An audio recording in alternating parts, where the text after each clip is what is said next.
네. 자, 저희가 오늘 공부할 내용은 창세기 10번째 톨레도트 37장에서 50장까지 중에서 39장 1절에서 41장 57절 애굽에서의 이 요셉의 이야기의 요 시작 부분인데요. 이 부분을 같이 공부하도록 하겠습니다. 우리가 이제 지난 시간에 37장에서 요셉 이야기의 시작 부분에 이 요셉의 꿈을 통해 약속의 가정에 하나님의 약속이 계시되었음을 봤어요. 이 계시된 하나님의 약속은 모든 민족이 함께 이 약속에 참여하는 복을 누린다라는 것이고 그 약속의 상속자로 이제 어, 요셉에게 내게 절하리라와 같은 방식으로 이제 성취될 것이다 라고 알려주셨어요. 요 37장에서 이제 분명한 것은 약속의 가정에 하나님이 주어졌고 그 약속하신 하나님이 함께 하심으로 그 약속을 이루실 거다라는 사실이었는데 이런 하나님의 계시에도 불구하고 요셉은 애굽의 노예로 팔려갔어요.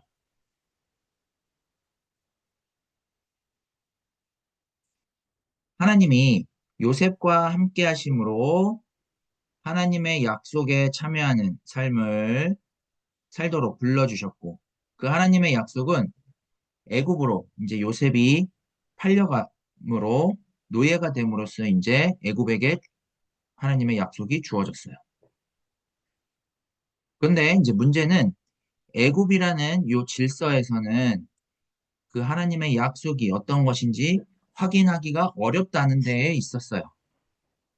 그래서 여기에서 이제 중요한 것은 애굽에서 요셉이 노예로 살든 또 우리가 오늘 살펴보겠지만 감옥에서 옥살이를 하든 애굽의 총리가 되든 이 모든 것이 세상에서 작용하고 있는 이 질서더라라는 거예요. 이런 세상의 질서 안에서 이제 하나님의 약속이 어떤 방식으로 이루어질까요? 하나님의 약속이 세상의 질서대로 이루어질까요?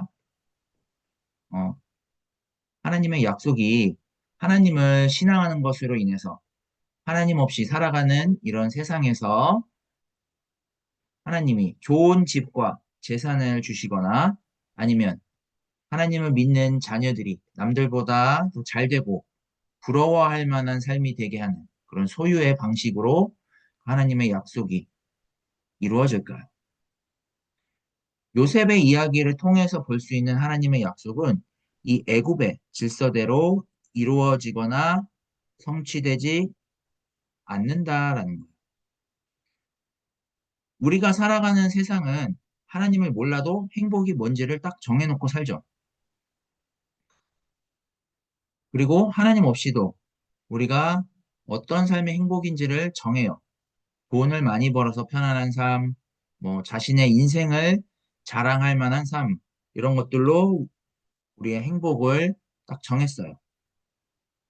이렇게 이제 세상은 자기의 행복, 자기의 가치, 자기의 꿈을 헤아리는 이런 구조들로 이루어져 있는데 이런 세상은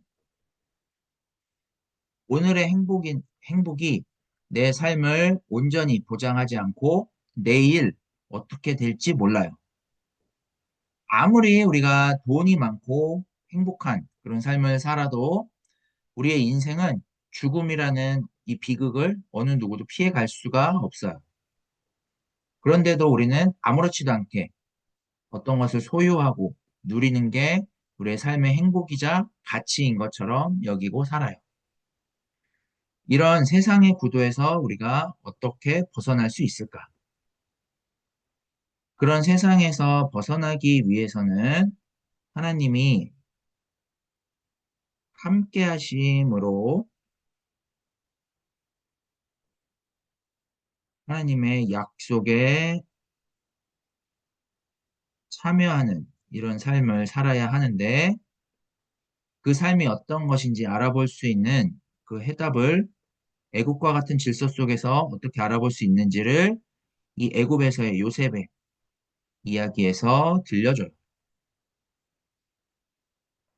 이 애굽에서 요셉은 노예로 전락했고요. 또 감옥에 갔고요. 이후에는 총리가 됐죠. 이런 삶 속에서 약속하신 하나님이 요셉과 함께 하심으로써 이 요셉의 삶을 자신이 처한 이 애굽에 근거한 삶이 아닌 자로 두셨어요. 그럴 만한 이유가 없는 삶을 살게 하셨어요. 요셉은 감옥에 가지만 감옥의 운명에 매이지 않았고요. 총리가 되지만 총리에 매이지 않았고요. 그 하나님의 약속과 그 약속하신 하나님이 함께 하시는 이 삶을 살게 돼요. 그래서 오늘 본문은 이 애굽 제국처럼 하나님 없이 살아가는 세상 현실에서 노예가 있고 또 총리가 있고 이런 세상에서 이루어지는 삶을 가지고 어, 하나님이 이런 삶을 하나님이 함께하는 삶인 것처럼 여기고 주장하는 그러한 삶을 살고 있는지 아니면 하나님이 함께하심으로 인해서 노예가 아닌 총리와 같은 삶을 살도록 구하고 있는 우리의 모습이 아닌지 이런 것들을 분별할 수 있도록 오늘 본문이 불러주고 있다 하겠습니다. 자, 이 속에서 이제 우리가 본문을 살펴보면 먼저 39장은 1절에서 6절 그리고 7절에서 20절 그리고 21절에서 23절로 나눌 수 있어요.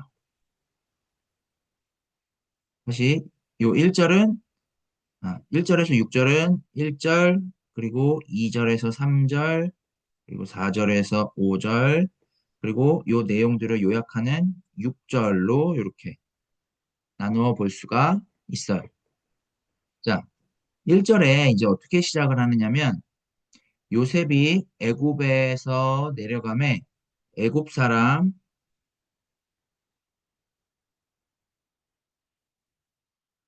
애굽 사람 바로의 친위대장 보디발이 이스마엘 사람의 손에서 산이라 라고 됐어요. 자, 지금 이제 보디발이 요셉을 샀어요. 자, 요 1절은요, 이제 애굽의 질서를 빗대서 표현을 하는 거예요. 애굽의 질서, 애굽의 질서를 빗대서 이렇게 1절처럼 표현을 하는데, 이 애굽의 질서라는 게 뭘까요? 이 애굽의 질서라는 것은 하나님 없이도 내가 행복할 수 있어 라고 생각하고 살아가는 삶을 말해요. 자, 그러니까 세상의 질서라고도 할 수가 있겠죠. 하나님이 세상을 창조하시고 인간을 지으셨을 때 하나님이 보시기에 좋은 삶을 함께 나누면서 살도록 한 몸이 되도록 이렇게 돕는 배필로 지으셨어요. 그런데 이 세상의 질서는 하나님이 창조하신 세상을 인간의 힘으로 다스리고자 하는 그런 질서에 놓여 있어요. 이런 질서를 대표하는 상징으로 이제 애굽, 또 바로, 보디발이 등장을 하는 거예요. 그리고 이런 왜곡된 세상의 그 절정격으로 표현을 한 게 바로 요셉을 산이라라고 이렇게 표현이 됐어요. 세상은 이렇게 인간이 인간을 억압하고 통제하는 그런 폭력의 질서 안에 있고 그 안에 지금 요셉이 노예로 팔려왔어요. 이런 상황에 있는 요셉에 대해서 이제 하나님이 이렇게 네, 창세기에선 이렇게 언급을 해요. 여호와께서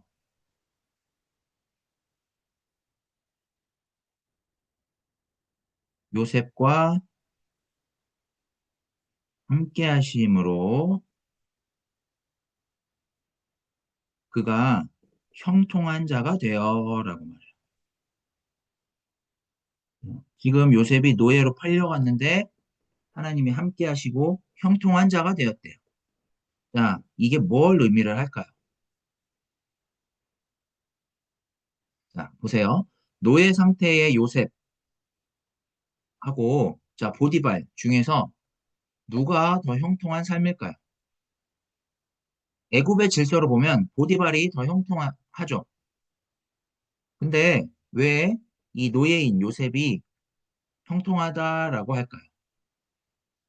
미래의 총리가 될 사람이기 때문에 아니면 형들이 절하는 방식으로 하나님 약속이 성취가 되니까 자, 그걸 지금 드러내고자 하는 게 아니라 애굽의 질서로는 해결되지 않는 인류의 어떤 운명이 있는데 그 운명을 새롭게 하시는 그 하나님이 함께 하시는 삶을 요셉이 알아보고 받아들이고 살아가고 있었다라는 거예요. 그 삶을 이렇게 하나님이 여호와께서 요셉과 함께 하셔서 형통한 자가 되었다라고 표현하는 거예요. 요셉은 비록 지금 노예지만 그의 주인인 이 애굽 사람의 집에서 하나님이 함께 하심으로 형통한 이런 삶을 살 때 노예된 자신의 삶을 비극적으로 생각하지 않았다라는 거예요. 그리고 애굽의 질서와 노예의 신분에서 어떻게든 벗어나려고 욕망을 품지도 않았어요. 요셉이 노예처럼 살아가지만 현실에 매이지 않은 채로 자신의 역량을 발휘하는 그런 삶을 살아요. 이제 그 내용들이 3절에서부터 쭉 이제 언급이 되는데요. 자, 이런 요셉을 이제 애굽 제국이 어떻게 바라보고 있을까요? 자, 3절에 여호와께서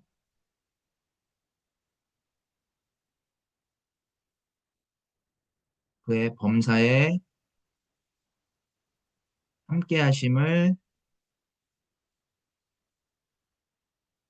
보았더라. 그래요. 그러니까 애굽의 그 보디발과 뭐 보디발의 집에 있는 많은 뭐 어떤 종들이 있었겠죠. 신하들 그 사람들이 네, 요셉을 통해서 이 여호와께서 범사에 함께 하심을 본 거예요. 그래서 이들은 4절처럼 그래서 이제 이들이 4절처럼 그의 주인에게 요셉이 은혜를 입었고 은혜를 입어서 섬기고 결국에는 가정의 총무까지 됐어요. 그래서 이 주인이 그의 소유를 요셉의 손에 위탁했어요. 그러니까 요셉은 지금 노예의 신분이라고 해서 자신의 처지를 비극적으로 여기지도 않고 노예의 신분에서 출세하려고 하지도 않고 그냥 하나님이 함께 하시는 이 형통한 삶을 살아가는 데에 모든 역량을 발휘하고 있는 이 모습을 이렇게 4절처럼 묘사를 했어요. 그리고 이제 5절에 이렇게 지금 하나님이 형통하게 하시는 이 삶이 5절에서 이루어지죠. 자, 주인이 요셉에게 자기의 집과 그의 모든 소유를 주관하게 한 때부터 하나님이 하나님이 요셉을 위하여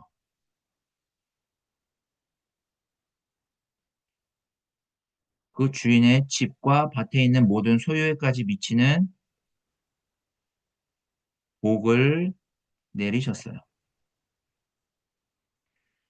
자, 이렇게 지금 5절은 애굽의 질서에서 어떤 가시적인 방식으로 소유가 늘어나는 형태로 복이 임했지만 심층적으로는 모든 사람이 누릴 만한 그 하나님의 약속과 그 약속에 참여하는 상속자로서의 복을 요셉을 통해서 지금 세상 가운데에 드러내고 있음을 이렇게 표현을 한 거예요. 자, 이런 방식으로 이제 요셉을 통해서 하나님이 함께 하시는 형통한 삶을 알아보는 길이 열리고 있다라는 것이 이렇게 지금 표현이 됐어요. 자, 이제 주인이 자신의 소유를 요셉에게 맡겼는데 요셉이 손대지 못한 것이 있어요. 그게 6절에 뭐라고 나와 있냐면 주인의 음식은 요셉이 손대지 못하게 했어요. 자, 그 이유가 뭘까요? 자, 여기에서의 이제 음식은 우리가 생각하는 어떤 먹는 그 음식을 말하는 게 아니고요. 어, 이제 이 음식은 우리가 창세기에서 나오는 그 선악을 알게 하는 그런 열매의 비유예요. 자, 주인이 이 음식을 손대지 못하게 한 이유가 뭐냐면 하나님이 에덴 동산을 창조를 하시고 선악과에 손을 대지 못하게 했죠. 그 이유는 우리가 스스로 선악을 판단하지 못하게 하시려고 그랬어요. 우리가 스스로 선악을 판단하게 되면 언제든 유혹을 받을 수 있기 때문에 그렇죠. 우리가 그렇게 유혹을 받으면 어떻게 되냐? 하나님을 떠난 세상살이를 마치 하나님인 것처럼 여기게 되기 때문이었어요. 이와 같이 이제 요셉은 지금 주인의 집에서 모든 걸 자기가 보기에 좋은 대로 할 수 있었어요. 노예로 왔지만 가정의 총무가 돼서 집안의 모든 것을 관리하는 그런 위치가 된 요셉이 자신에게 맡겨진 삶에 자기의 마음을 두거나 그의 운명으로 여기게 되면 어떻게 될까요? 유혹을 받게 되겠죠. 그렇게 여기는 순간 애굽의 현실에 매일 뿐만 아니라 그의 인생은 애굽 질서가 갖고 있는 그 운명에서 벗어날 수 없는 상태가 되어버려요. 그러면 이 하나님이 함께 하심으로 형통한 이 삶이 언제 어떻게 될지 모르는 그 애굽 제국의 메인은 비극적인 삶이 되어버려요. 우리가 뒤에 가면 더 자세하게 다루겠지만 이 음식이라는 것을 이제 이 주인의 아내를 이렇게 음식으로 비유를 했어요. 자, 그래서 이 비유를 어떻게 표현을 했는지는 조금 이따가 저희가 같이 한번 살펴볼게요. 자, 지금 이제 요셉은 애굽 제국의 질서 아래에서 가정의 총무가 돼서 주인의 소유를 관리를 하지만 여기에 어떤 금지된 이런 사항이 존재를 하고 있고요. 그렇게 살아가는 요셉을 6절의 후반절에서 뭐라고 표현을 하느냐면 용모가 빼어나고 아름다웠다라고 묘사를 해요. 자, 여기에 용모가 빼어나다라는 건 요셉이 가정의 총무로 주인의 소유를 이타적으로 훌륭하게 관리를 하고 애굽 제국의 이런 제도 안에서 자신의 역량을 발휘를 하고 주인이 금지한 것을 욕심내지 않고 자기가 해야 될 그런 역할들을 청지기처럼 감당하는 그런 요셉의 상태를 용모가 빼어나고 아름다웠다라고 이렇게 묘사를 한 거예요. 애굽에 있는 이들이 볼 때도 요셉의 그러한 모습들이 이렇게 보였다라는 거예요. 자, 이런 모습은 애굽 제국 안에서도 상당히 매력적으로 보였다라는 걸 말하는 거예요.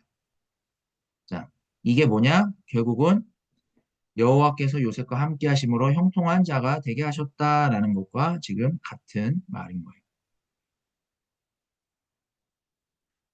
자, 그러면 우리는 이 형통하게 하셨다라는 이 형통함을 어떻게 대하고 있을까? 성경이 지금 창세기가 이렇게 말하는 대로 이해를 하고 살아갈까요? 우리는 이 형통함을 세상의 방식, 즉 애국과 같은 그런 방식으로 대해요.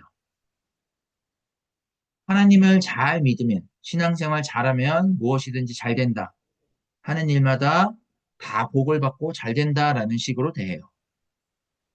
그래서 요셉이 총리가 된 사건, 세상적으로 높아진 그 사건에만 집중을 해요. 3절에 범사에 형통하게 하셨다. 또 6절에 용모가 빼어나고 아름다웠더라와 같은 이런 말씀을 우리가 계속해서 이제 세속적인 방식으로 대해서 하나님을 잘 믿는 가정을 하나님이 높여주신다. 뭐 직장에서도 잘 되고, 자녀가 번듯한 곳에 취업도 잘 되고, 조건 좋은 사람과 만나서 결혼하고, 세상에서 육적으로나 물질적으로 별 탈 없이 바라고 원하는 것을 이루면서 살아갈 수 있다라는 식으로 그냥 여겨버렸어요. 자, 요걸 빌미로 해서 이제 교회들은 뭐 예배나 봉사나 헌금이나 헌신을 유도를 하죠.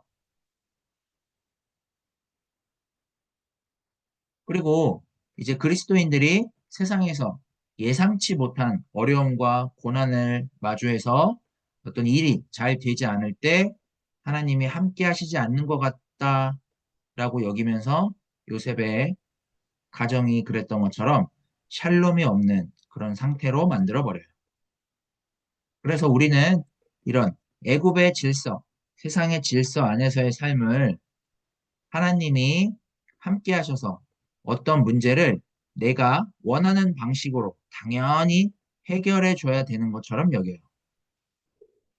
그래서 하나님이 형통하게 하신다라는 이 말씀을 갖고 우리는 어떤 세속적이고 매력적인 그런 삶을 기대를 하죠. 자, 어쨌든 이렇게 지금 요셉의 그 주인의 소유의 하나님의 복이 임하였으니까 요셉의 삶은 앞으로 우리가 기대하는 대로 어떤 승승장구를 하게 될까요? 비록 노예로 있지만 요셉에게 앞으로 평탄하고 평안하고 매력적인 그런 삶이 펼쳐질까요? 그렇지 않고요. 우리의 기대와는 다른 삶이 펼쳐져요. 7절에서 9절에 이 요셉의 삶에 어떤 도전이 와요. 그 도전이 뭐냐? 자, 이제 7절에 그의 주인의 아내가 요셉에게 눈짓 하다가 동침하기를 청하였어요. 이 동침이라는 치명적인 유혹이 왔어요. 자, 여기에 그의 주인의 아내라는 건 애굽 제국의 그 속성을 상징을 하는데 이 말은 애굽 제국의 유혹에 떨어지면 치명적일 수밖에 없다라는 것을 말을 해요. 애굽 제국의 현실, 그런 세상의 현실에 떨어지는 건 동침하는 것과 같다. 다시 말해 간음하는 것과 같다라는 것을 지금 이렇게 말을 하는 거예요. 이런 유혹에 대해서 요셉이 어떻게 반응을 했을까? 자, 8절에서 이제 9절에 요셉의 반응이 나오는데요. 주인이 집안의 모든 소유를 간섭하지 않고 아무것도 금하지 않았는데 요셉에게 다 위탁을 했는데 딱 한 가지 자기가 먹는 음식은 금하였다라고 반응을 해요. 자, 이 음식은 뭐냐? 이 주인의 아내를 간접적으로 이렇게 표현을 한 거예요. 그러니까 이 말은 세상이 하나님이 함께 하심으로 형통한 삶을 살게 되는 건데 거기에서 떠나서 이 세상과의 관계 속에서 내가 행하는 게 임의로 먹을 수 있다라고 생각하는 다시 말해 세상에서 내가 선택하는 삶이 선이고 그렇지 않은 삶은 악이다라는 방식으로 살지 말라라는 거예요. 즉 세속적인 삶에 떨어지는 삶, 매이는 삶 이런 것들을 이제 음식으로 표현을 한 거예요.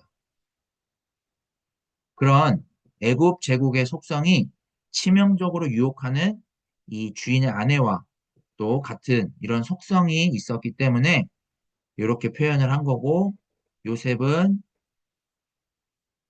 이 주인의 음식을 금하였다라고 이렇게 반응을 한 거예요. 자, 그러면 이런 유혹은 한 번에 끝났을까요? 자, 10절에 보시면 여인이 날마다 요셉에게 청하였으니 라고 돼요. 자, 이렇게 우리는 날마다 이 세상에서 유혹을 당해요. 세상의 현실에서 하나님 없이 행복과 불행, 또 선과 악을 따지는 이런 현실에서 늘 유혹을 당해요. 그렇게 유혹당하는 삶을 살지만 하나님은 약속하신 대로 함께 하셔서 우리를 하나님 약속에 참여하는 삶, 형통한 삶을 살도록 불러주신다라는 사실을 우리에게 알게 하고자 지금 이런 형태로 전하고 있어요.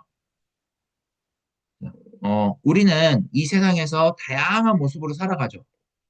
부자나 성공한 삶으로 살아갈 수도 있고요. 아니면 그 반대의 삶을 살아갈 수도 있고요. 만일 요셉이 노예에서 가정의 총무가 되었고 모든 집안을 관리하는 위치가 되었다라는 이 사실에 요셉이 요셉의 운명이 되고 또 요셉이 거기에 마음을 두게 되면 그게 이제 유혹을 받는 것이고 그게 요셉의 인생이 되어버리기 때문에 비극적이 될 수밖에 없어요. 이처럼 우리도 우리의 어떠한 삶의 그런 다양한 요구들과 그런 모습들에 매이게 되면 유혹을 받게 되고 그게 우리의 인생이 돼버려요. 이런 삶들이 비극적인지도 또 유혹을 받는 것인지도 모른 채 그냥 우리는 어떤 하나님이 함께 하심으로 인한 형통함을 우리 식대로 그냥 오해를 해서 요셉이 높아지는 삶만을 바라보면서 하나님으로 인해 잘 될 수밖에 없는 나라고 여기고 그 삶을 바라는 삶을 살게 돼요. 이게 오늘날 교회의 모습이기도 해요. 교회도 이런 식으로 이제 유혹을 받죠. 이처럼 약속의 상속자 요셉은 유혹을 받고 있지만 이것을 거절하는데 세상은 그것으로 멈출까요? 하나님이 함께 하시는 형통한 삶을 살고자 하는 요셉에게 이제 주인의 아내가 모함을 해요. 주인의 아내가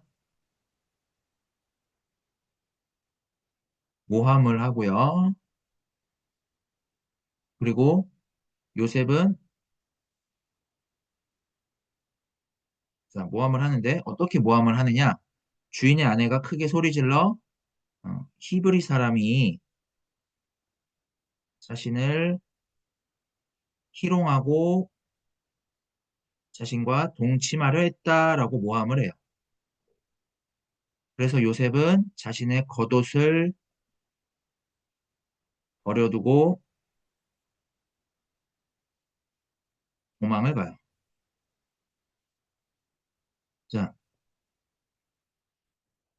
이 일로 인해서, 이 모함으로 인해서 이제 요셉이 어떻게 되느냐? 감옥에 가게 되죠. 자, 여기에 이제 히브리 사람이라는 이 표현이 나오는데 이 표현은 당시에 이스라엘 백성들을 조롱하는 그런 표현이었어요. 그러니까 이 어떤 유혹을 거절했을 때 이렇게 세상 사람들과 질서 속에서는 우리를 히브리 사람이라고 한 것처럼 우리를 조롱해요. 자, 요셉이 이렇게 조롱당하고 모함을 당하고 감옥에 가지만 목숨을 잃지는 않죠. 자, 겉옷을 버려두고 나갔다라는 이 표현들처럼 하나님과 함께하는 그런 형통한 삶을 애굽 제국의 질서는 훼손을 하지 못하고 아무리 그렇게 날마다 유혹을 한다고 하더라도 요셉의 겉옷만 뺏어가는 그런 정도일 뿐이다라는 사실을 알려줘요. 그러니까 이렇게 하나님이 함께 하심으로 형통한 삶을 알아보고 살아가는 사람은 애굽 제국의 어떤 질서나 유혹이 미치지 못하는 어떤 궁극적인 힘 가운데 있다라는 사실을 알려주는 거예요. 요셉이 받은 유혹은 너무나 치명적이었고, 또 만일 요셉이 그 유혹에 넘어갔다면 간음과 간통이 갖고 있는 그 비극적인 삶의 결과를 벗어나지 못했을 거예요. 하지만 그걸 뿌리침으로써 이제 모함을 당하기는 했지만 목숨을 잃지는 않았어요. 그게 이제 감옥에 가게 된 거죠. 그래서 19절에서 20절에 이제 요셉이 감옥에 가는 이런 일들이 일어났어요. 자, 그러면 요셉은 감옥에서 어떠한 삶을 살까요? 21절에서 23절에 감옥에서도 여호와께서 함께 하셔서 범사에 형통하게 하셨어요. 자, 21절을 한번 볼게요. 21절에 여호와께서 요셉과 함께 하시고 인자를 더하사 간수장, 그러니까 그 감옥을 지키는 사람이겠죠. 간수장에게 은혜를 받게 하셨다라고 해요. 감옥에서도 요셉은 감옥에 갇힌 자신의 어떤 처지, 운명 이런 것들에 매이거나 아니면 자신의 상황을 비극적으로 생각을 하거나 억울함을 풀기 위해서 혈안이 되지 않고 하나님이 함께 하심으로 요 21절처럼 간수장이 은혜를 받게 하시고 이로 인해서 이제 22절에 간수장이 옥중 죄수를 요셉에게 맡기고 또 재반 사무도 요셉이 처리를 하게 했어요. 그리고 23절에 간수장은 이 요셉의 손에 맡긴 모든 것은 무엇이든지 살펴보지 않았대요.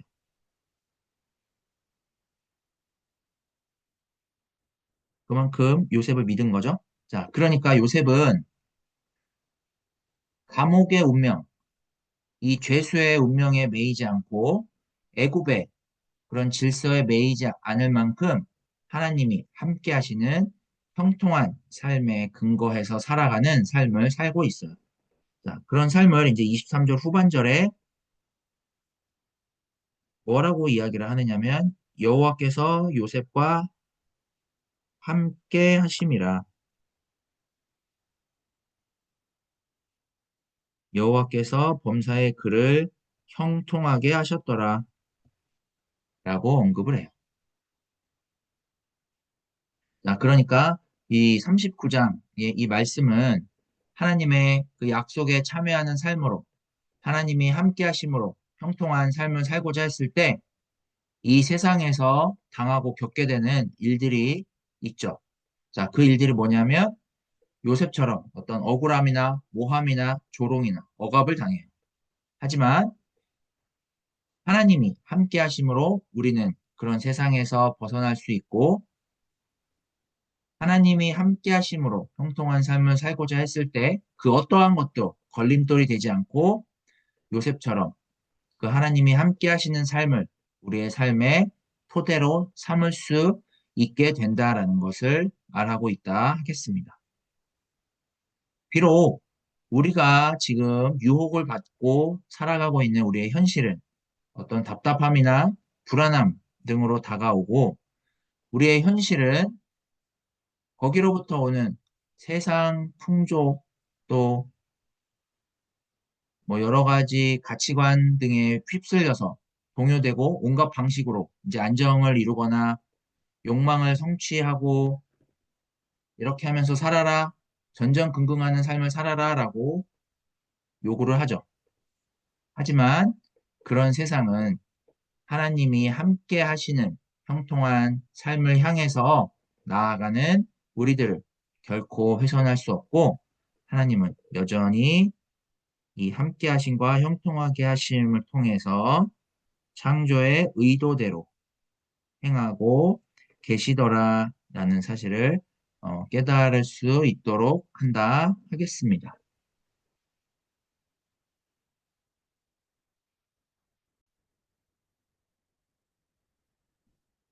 이제 우리가 40장을 한번 볼 건데요. 40장.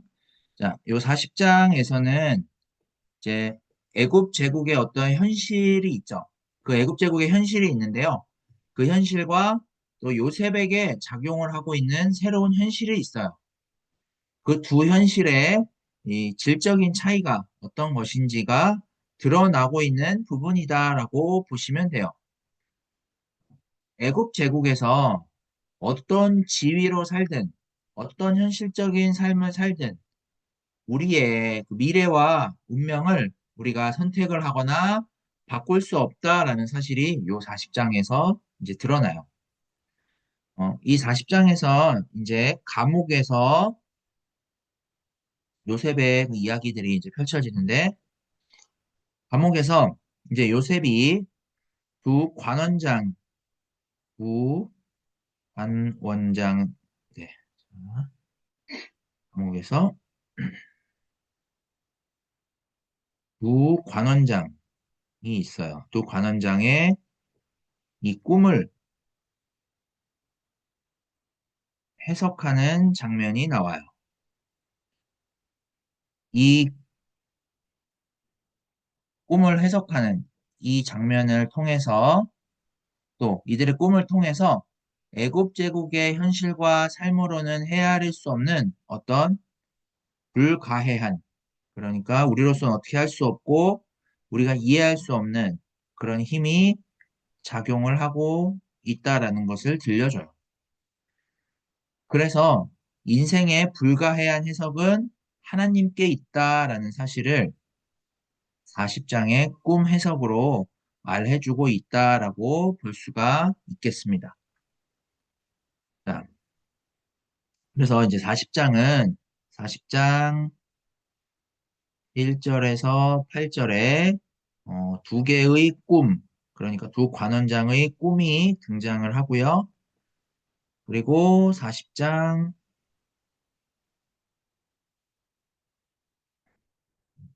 두 개의 꿈, 그리고 40장 9절에서 19절에 두 꿈의 해석 장면이 나오고요. 그리고 40장 20절에서 23절에 꿈의 성취의 내용이 언급이 돼요. 자, 이제 한번 보시면 1절에서 4절은 요셉과 두 관원장이 감옥에 있는 이런 상황이고요. 자, 5절에서 이제 6절에는 감옥에 갇혀 있는 이 두 관원장, 술 맡은 자와 그리고 떡 굽는 자, 이 두 사람이 이제 꿈을 꾸게 됐어요.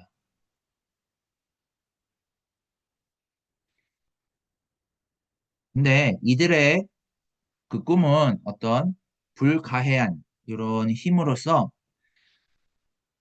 이제 하나님의 그 다스리심을 드러내는 통로인데 그들이 이제 꿈이 무엇을 의미를 하는지 알지를 못해서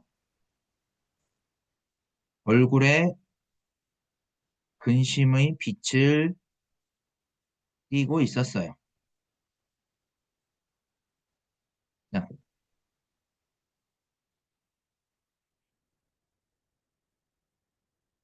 우리도 이런 운명에 놓여 있다라고 할 수가 있어요.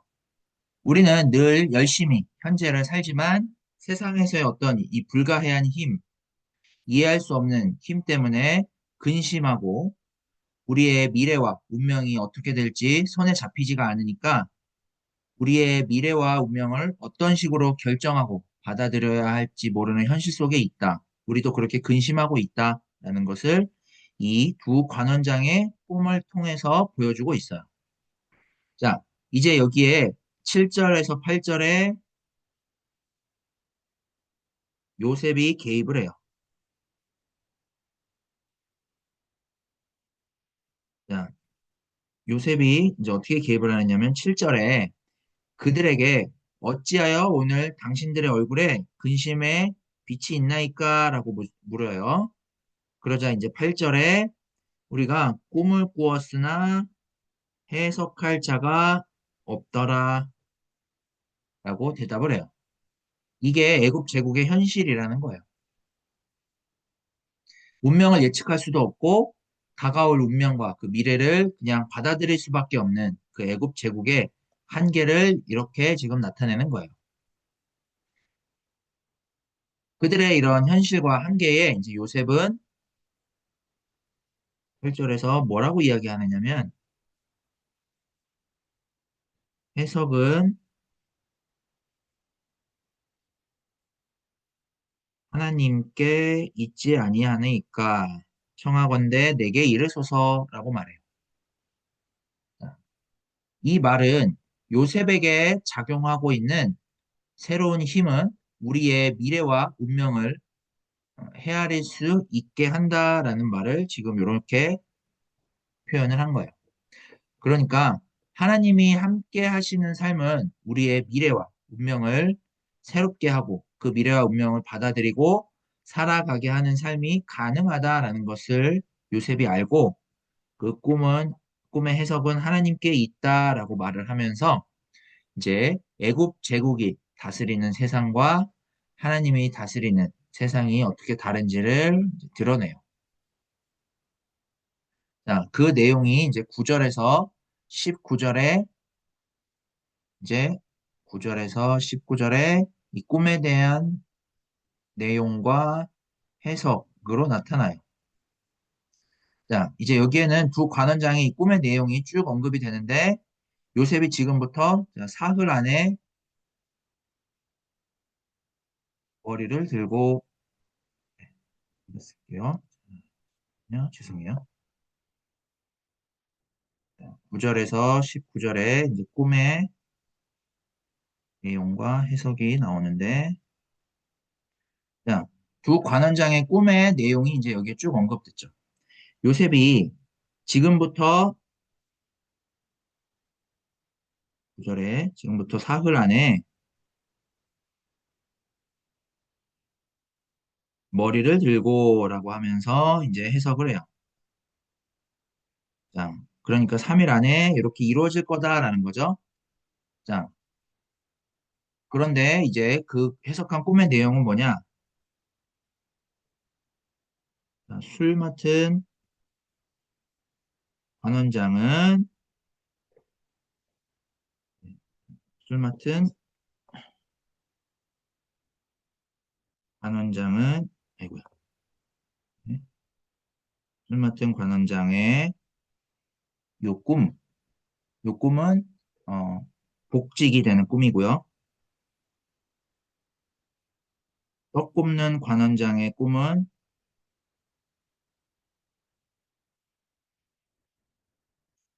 전직을 회복하지 못하고 매달리게 된다라는 내용이었어요. 자, 그런데 왜 그런지 꿈의 원인은 없어요. 이유를 몰라요. 요게 불가해함이죠. 여기서 이제 중요한 건 우리가 이 꿈의 내용에 초점을 맞춰서 꿈의 결과로 하나님이 함께 하시는 삶의 결국이 이렇다 저렇다 그게 아니라요. 이렇게 애굽 제국의 현실 안에서 작용하고 있는 미래와 운명은 우리가 이해할 수도 없고 어쩔 수가 없고 그렇기 때문에 우리의 인생은 하나님에 의해서 하나님께 근거해야만 헤아릴 수 있다라는 사실을 이렇게 지금 알려주고 있다라고 하겠습니다. 자, 그 다음에 이제 20절에서 23절에서 제3일은 바로의 생일이고요. 이 바로의 생일에 뭘 했냐면 모든 신하를 위해 잔치를 베풀었어요.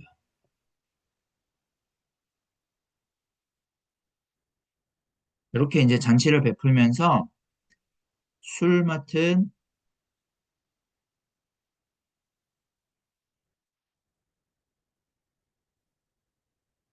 관원장과 떡 굽는 관원장을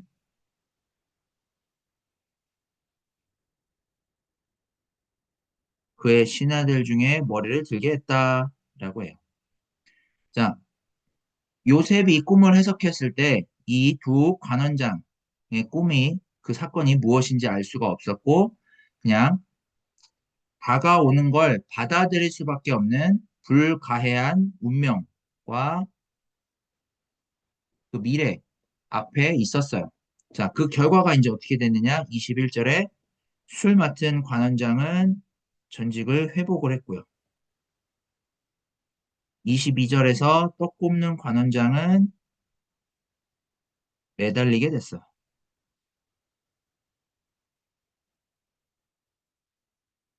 자, 이들의 운명이 이렇게 지금 갈라져요. 그러면 이제 우리는 여기에서 이렇게 생각을 하죠. 요셉의 해석, 꿈 해석이 맞았네? 라고 생각을 하죠. 그러면서 하나님이 함께 하시는 삶은 이렇게 우리와 타인의 미래와 운명을 예언하는 삶이구나.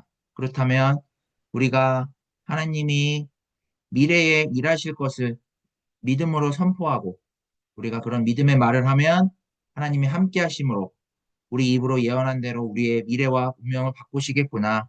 그래서 긍정적인 미래를 그리고 긍정적인 말을 해야 되겠구나. 이런 방식으로 이 본문을 받아들여야 될까요? 아니면 요셉이 이렇게 꿈을 해석해서 미래를 예측하고 예언하는 능력이 있다. 이게 하나님이 함께 하시는 사람의 특징이고 이게 형통함이니까 그러니 우리는 성령에 충만하고 은사를 사모해야 된다와 같은 방식으로 받아들여야 될까요? 오히려 40장의 이 본문은 해석은 하나님께 있다라는 이 요셉의 말처럼 우리가 세상에 어떤 비참한 삶에 처해 있다고 하더라도 그 현실이 개선되거나 환경이 좋아지는 것으로 하나님이 함께 하신다는 것을 판단하거나 잘못 받아들이지 않도록 우리를 불러주고 있는 그런 말씀이라고 할 수가 있어요. 우리의 삶이 하나님께 불과해야 하기 때문에 하나님께 근거하지 않으면 우리는 미스테리한 그런 운명에서 벗어날 수 없다라는 사실을 해석은 하나님께라는 이 말을 통해서 드러내고 있는 형식이라고 할 수가 있어요. 또 불과 사흘 만에 두 관원장처럼 누구는 살고 누구는 죽고 이런 것처럼 당장 5분 후, 10분 후에 우리는 어떤 운명을 맞이할지 모르는 가운데 살아가고 있죠. 애국 제국의 현실 또한 이런 운명 가운데 있다라는 사실이에요. 이렇게 우리 삶에서 이루어지는 일들이 어떻게 끝날지 모르고 우리가 세상을 아무리 열심히 산다고 해도 내 삶이 어떻게 결정이 될지 모르는 미스테리한 운명 가운데 있고 이런 한 치 앞도 모르는 세상 속에서 우리가 하나님을 알아볼 때 더 미스테리한 운명에 더 이상은 미스테리한 운명에 매이지 않고 새로운 미래를 향해서 살아가게 하는 게 하나님에 대한 우리의 신앙이라는 사실을 이제 드러내요. 자, 이렇게 됐는데 이제 23절에 전직을 회복한 요 술 맡은 관원장이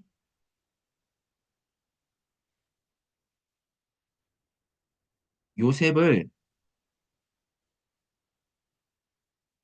기억하지 못하는 상황으로 본문이 마무리가 돼요.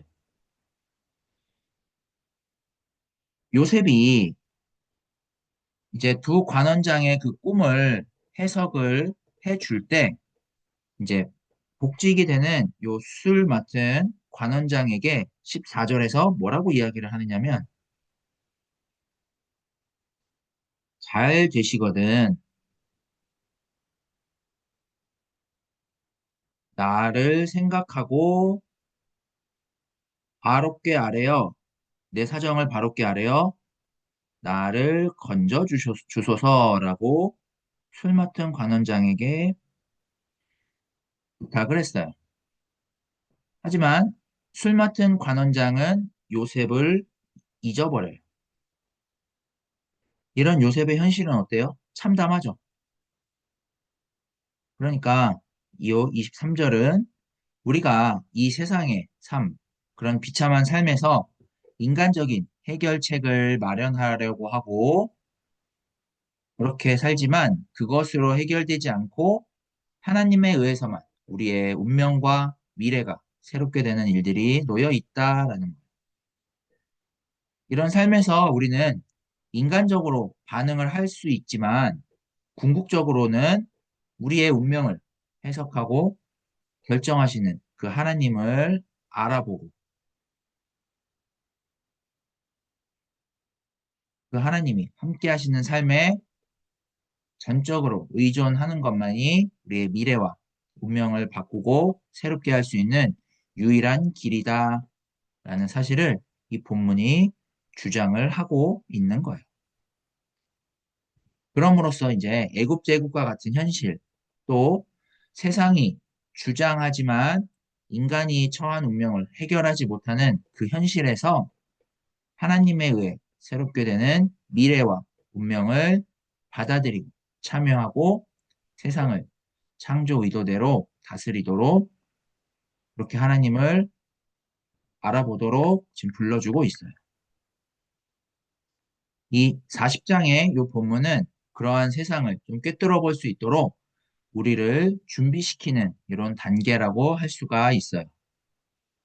동시에 우리가 겪게 되는 그 세상의 현실 가운데 처해 있는 그 참담한 현실을 우리가 바라보게 되지만 그런 삶에 매이지 않고 해석은 하나님께 있다라는 이 사실을 알아보게 해요. 즉, 40장은 그 하나님이 함께 하심에 우리의 삶에 미래가 있고 하나님이 함께 하시는 삶으로 이 세상이 하나님의 다스리심 안에 있다라는 그 사실을 알아보고 그것을 전하는 그 통로로 강하고 담대하게 우리가 나아갈 수 있도록 이끌어주는 그런 단계에 있는 말씀이 바로 40장의 말씀이다라고 할 수가 있겠습니다.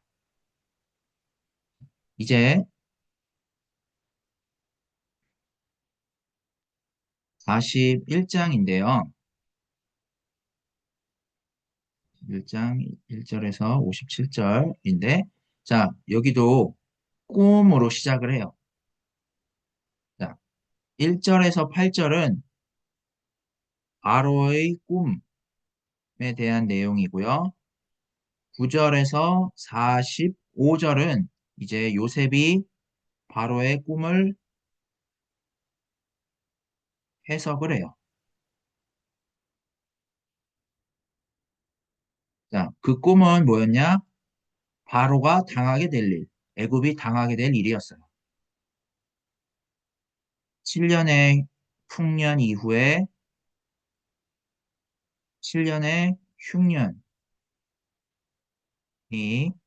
오는데 이 흉년이 너무 강해서 앞서 왔던 흉년을 기억하지 못할 만큼 망한다라는 내용이에요. 거기에 이제 바로가 손을 쓸 수 없는 상황이 바로의 꿈을 통해서 나타나요. 이렇게 바로도 어찌할 수 없는 그 미래와 운명을 결정하시는 그 하나님의 통치에 근거해서 다가올 미래와 운명을 바꿀 수 있도록 요셉이 이제 꿈을 해석을 해요. 흉년 후에 기근이 올 때, 흉년이 올 때 애굽 제국뿐만이 아니라 하나님이 다스리시는 그 세상 가운데서 모두 다 생존할 수 있도록 하나님의 그 다스리심을 드러내야 되는데 애굽 제국에는 그럴 만한 자원이 없어서 요셉을 필요로 할 수밖에 없는 그런 상황이 오게 돼요.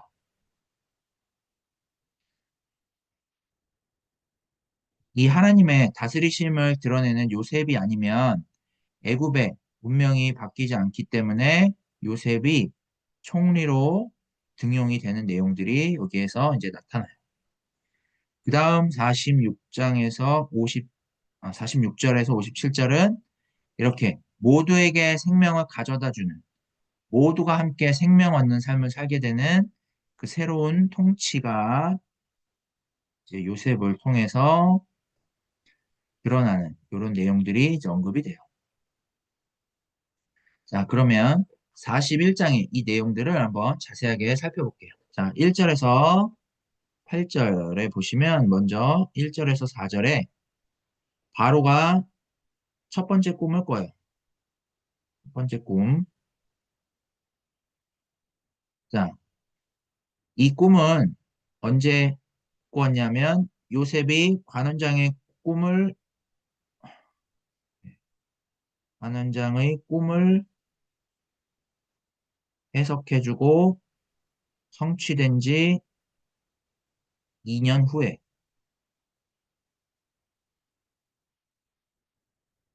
다시 말해서 요셉이 잊혀져 있던 상황에서 바로가 꿈을 꾸게 됐어요. 자, 바로가 꿈을 꿨는데 어떤 꿈이었냐면 자기가 나일강에 서 있는데 아름답고 살찐 일곱 암소가 나일강으로 올라와서 갈밭에서 뜯어먹고 그 뒤에 이제 흉하고 파리한, 파리하다는 건 뭐 뭔가 이렇게 뭐 삐쩍 마른 이런 걸 이야기를 하겠죠. 흉하고 파리한 일곱 암소가 나일 강가에서 올라와 이 살찐 암소 일곱을 먹어버렸어요. 그 다음에 5절에서 7절에 이제 바로가 두 번째 꿈을 꿔요. 자, 이 꿈은 뭐냐? 어, 한 줄기에 무성하고 충실한 일곱 이삭이 나오고 후에 가늘고 마른 일곱 이삭이 나왔는데 이 가늘고 마른 일곱 이삭이 무성하고 충실한 일곱 이삭을 삼켜버렸어요. 자, 이 두 가지의 이 꿈은 뭐냐? 다가올 미래에 대한 꿈이었는데, 자, 이 꿈을 통해서 보게 된 그 애굽의 미래의 운명은 무엇이었을까? 자, 이 꿈 때문에 8절에서 바로가 번민을 해요. 번민. 뭔가 매우 이제 머리를 싸매고 뭐 어떤 고민을 하거나 힘들어하거나 했다라는 얘기겠죠? 자, 세상 천하를 통치하고 있는 이 바로가 왜 번민을 했을까요? 어, 꿈을 통해서 자신의 이 통치가 미치지 않는 영역이 있다라는 것을 알았기 때문에 그래요. 그래서 바로는 실제로 세상을 통치하지만 그것으로 해결되지 않는 어떤 그 불가해한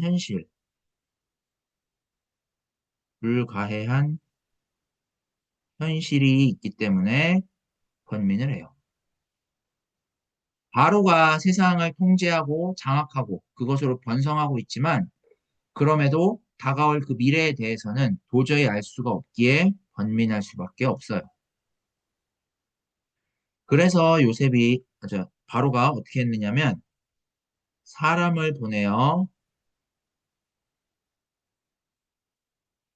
애굽의 점술가와 선인들을 모두 불러서 그들에게 꿈을 말하였지만 그 꿈을 바로에게 해석하는 사람이 없었어요. 왜요? 애굽의 이 삶의 방식은 요 나일강에서 생산된 것을 중심으로 풍요를 추구하는 삶의 방식인데 이 꿈들은 기근이 와서 이 풍요로운 삶이 완전히 끝장나 버리는 그런 미래이기 때문에 함부로 해석을 할 수가 없는 거예요. 나일강에서 나는 것으로 풍요를 누리는 애굽의 그 삶의 방식은 기근이 와서 다 삼켜지면 그들의 삶은 망했다라고밖에 할 수 없게 되기 때문이에요. 이 세상의 운명은 그렇게 끝나게 되는 것이고 그저 그냥 이렇게 망하는 운명을 받아들일 수밖에 없는 상태가 되어버린다라는 게 바로 이 1절에서 8절까지의 내용이에요.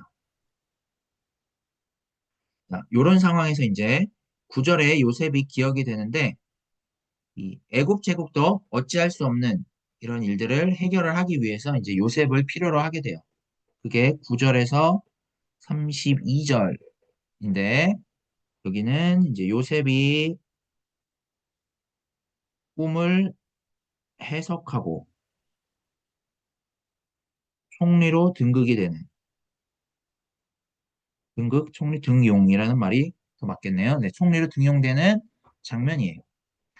자, 바로가 지금 번민을 하고 있을 때 9절에서 13절에 요셉의 꿈의 해석대로 복직이 되었던 그 술 맡은 관원장이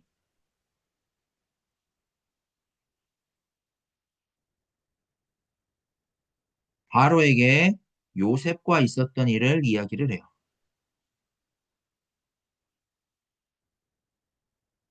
그 요셉과 있었던 일이 뭐겠어요? 자신이 감옥에서 꿈을 꿨는데 3일 후에 자신이 복직되었다라는 내용이겠죠. 자, 지금 현재 요셉은 애굽 제국 안에서 노예로 살아가고 있는데 이 노예로서의 요셉의 삶이 바로가 안고 있던 문제 때문에 해결이 돼요. 애굽 제국 안에서 찾아볼 수 없는 그 꿈을 해석을 할 수 있는 사람이 없어서 다시 말해 애굽의 이 미래와 운명에 관련된 일을 해석을 하고 그걸 바꿀 수 있는 새로운 인물을 필요로 하는데 그게 요셉이기 때문에 기억이 돼요. 자, 이렇게 이제 요셉이 바로 앞에 소환이 되고요. 그 다음에 14절에서 16절에 바로가 말을 하죠. 내가 한 꿈을 꾸었으나 해석하는 자가 없더니 들은즉 너는 꿈을 들으면 능히 푼다 하더라 하면서 이제 요셉이 기억된 이유를 알려줘요. 자, 요렇게 이제 바로 앞으로 가게 된 요셉이 뭐라고 대답을 하냐면 내가 아니라 하나님께서 바로에게 편안한 대답을 하시리라 라고 이야기를 해요.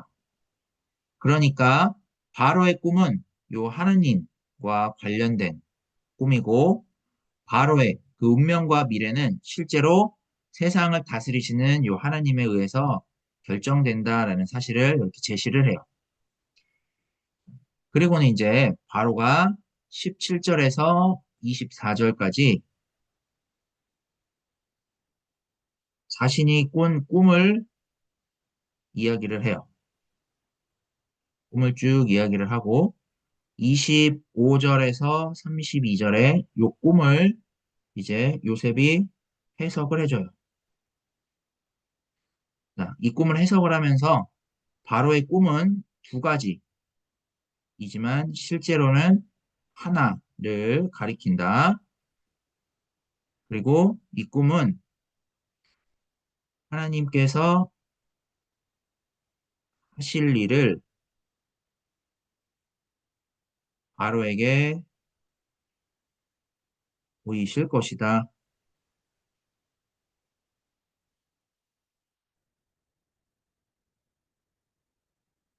네, 이렇게 이제 말을 해요. 자, 그러면서 이제 바로의 꿈을 구체적으로 해석을 해주죠. 자, 일곱 암소, 그 다음에 일곱 좋은 이삭은 일곱 해 7년의 풍년을 이야기를 하고요.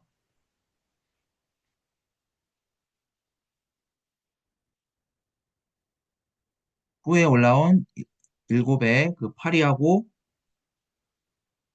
흉한 소, 그리고 마른 일곱 이삭은 일곱 해 7년의 흉년이 있을 것이다. 라는 것을 이제 말을 해줘요. 그런데 이 흉년이 너무 심해서 이 땅이 기근으로 망하고 이 풍년을 땅에서 기억하지 못하게 될 것이다 라는 사실을 해석을 해요. 그리고 이 꿈을 두 번을 걸쳐서 꾼 것은 하나님이 이 일을 정하신 것이고 이것은 바로가 알 수도 없고 결정할 수도 없고 그저 받아들이게 될 것이다 라는 사실을 이제 해석을 해요. 그래서 이제 이거에 대한 대책을 요셉은 애굽이 풍년일 때 그 풍요만을 추구를 하지 말고 기근이 온다는 것에서 벗어날 수 있는 다스림을 추구해야 한다. 말 그대로 기근을 대비해야 한다. 라고 이야기를 하죠. 자, 세상에 그 삶이 다가 아니라 하나님이 함께 하시고 죽음에서 새롭게 하실 그 하나님을 알아보아야 한다. 그렇지 않고 이 세상의 삶만 추구한다면 바로와 애굽은 죽음 앞에 속절하는 운명일 수밖에 없다라고 지금 요셉이 바로의 꿈을 해석을 해준 거예요. 자, 이제 여기 33절에서 45절에서 보시면 33절에서 36절에 요셉은 풍년이 오고 기근이 온다라는 사실을 받아들임으로써 이 풍년을 추구하는 게 아니라 풍년일 때 함께 생존할 수 있는 통치를 드러낼 인재가 필요하다라고 바로에게 권면을 해요. 또 나라 안에 감독관을 둬서 풍년에 애굽 땅의 5분의 1의 곡식을 거두어서 저장을 하고 애굽에 임할 7년 흉년을 이렇게 이제 대비를 하면 애굽이 망하지 않을 것이라고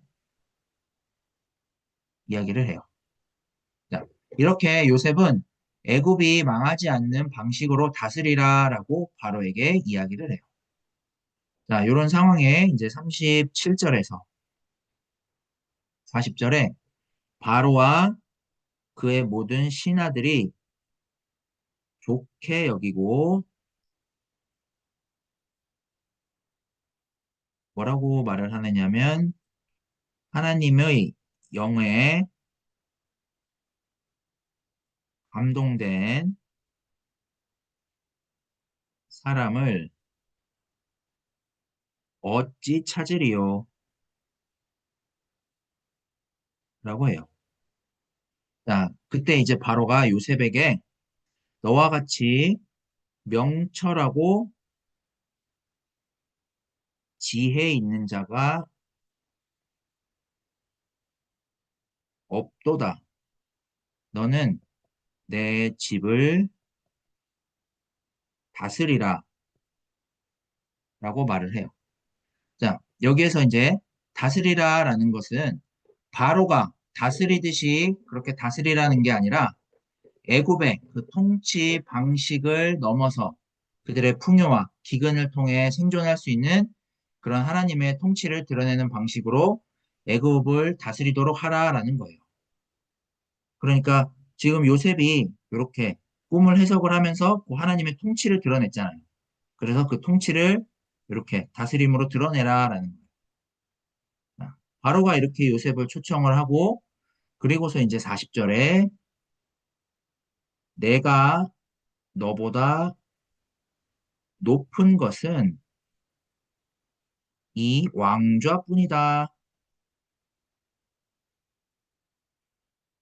라고 하면서 이제 직책은 바로 자신이 더 높지만 자기가 감당할 수 없는 그 하나님으로부터 본 일들을 해결하기 위해 드러난 그 다스림을 요셉이 드러내라라고 지금 이렇게 언급을 하는 거예요. 이렇게 이제 요셉이 어, 애굽의 통치 방식이 아니라 그것을 넘어서 삶과 죽음을 새롭게 하는 그 하나님의 통치를 드러내는 방식으로 이제 총리가 돼요.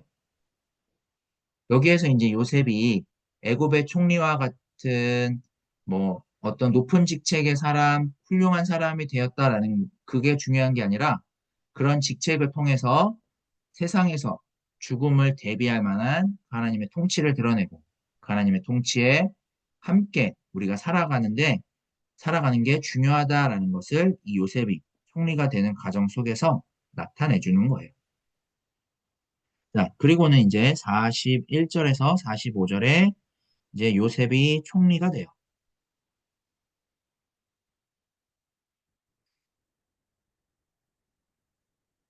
그리고 이 총리가 되기 위해서 요셉이 애굽 속으로 들어가서 여러 가지 그 애굽의 절차들을 밟아 나가요.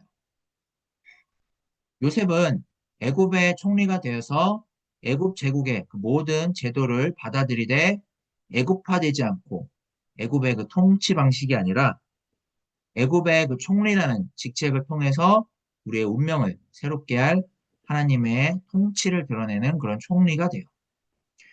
그리고 나서 46절에서 57절에 총리가 된 요셉은 모든 사람이 풍년과 기근에서 생존할 수 있도록 그 풍년과 기근에 앞서서 풍년만을 추구했던 애굽의 통치 방식이 아니라 다가올 위기를 극복할 수 있도록 그 풍년을 다스리는 방식으로 온 땅을 다스리고 있어요. 그렇게 이제 요셉이 통치를 하는데 애굽 땅에 풍년이 그치고 54절에 요셉의 말대로 7해의 흉년이 들기 시작을 해요. 그래서 이제 모든 나라에 기근이 있었으나 애굽에서는 먹을 것이 있게 된 그런 상황이 됐어요. 그래서 각국의 백성들이 양식을 사려고 애굽으로 이제 모여들게 되고 요셉은 애굽의 모든 창고의 문을 열죠. 자, 이처럼 이제 요셉이 드러낸 그 하나님의 통치는 모두가 생존할 수 있는 그런 방식으로 임하더라라는 걸 드러내요. 자, 요셉은 그동안에 이제 애굽의 통치가 할 수 없었고 바로가 할 수 없었던 일을 하고 있는데요. 그게 이제 50절에서 52절에 요셉의 요셉의 통치가 요셉의 아들들의 이름을 통해서 이제 드러나요. 자, 요셉의 아들들 중에 장남은 므낫세예요. 자, 이 므낫세는 하나님이 내게 내 모든 고난과 내 아버지의 온 집을 잊어버리게 하셨다라는 의미예요. 잊어버리게 하셨다. 그러니까 지난 날은 끝났다라는